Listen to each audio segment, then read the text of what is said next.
Life and I owe more in interest than we've saved in a lifetime. Yes, ma'am. Could you talk a little bit about what your platform for rural America would be? In Iowa, we have a lot of communities that are facing challenges with housing, with education, with industry. There seems to be a disconnect. It's just not an issue that's really discussed a lot. So I'm really interested in what the Dem candidates have in mind for rural Americans. Yeah, and I was reading a report, I think it was in the Des Moines, maybe it was an op-ed in the Des Moines Register that pointed out, that looked at the numbers and the numbers they looked at said that the chances for upward economic mobility are stronger in the rural counties of Iowa than in other counties in Iowa.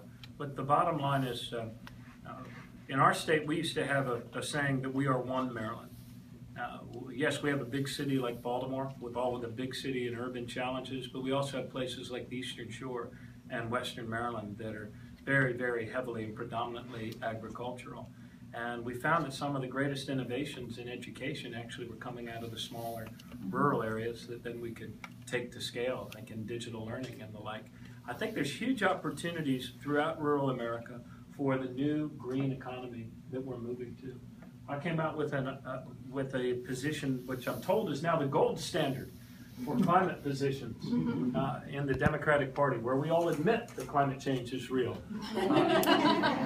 But what I've seen happening in Iowa, the way you guys have gone to 30% renewable energy by creating the wind industry in your state, the ability for farms and to keep the renewable portfolio standards high, or the renewable fuel standards high, so that we do more with the next generation of cellulosic fuels.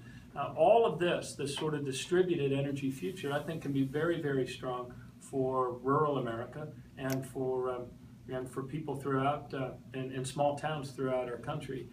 Big challenges on health and mental health in our rural areas, which we need to find better ways to address, and perhaps that segues with the forgiveness of some of these college loans, depending on where a practitioner chooses to set up their practice. So those are a few ideas for you. I think the good news is this, that when it comes to the basics of what it takes to make your economy kind of circulatory and self-sustaining, it's food and energy.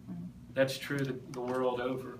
And you guys have such strong, greatest farmers in the world, and also one of the leading states now in developing renewable energy. So those are some thoughts. Pardon? Are you saying we're windy around here? I'm saying you're progressive around here. Two more questions, Governor.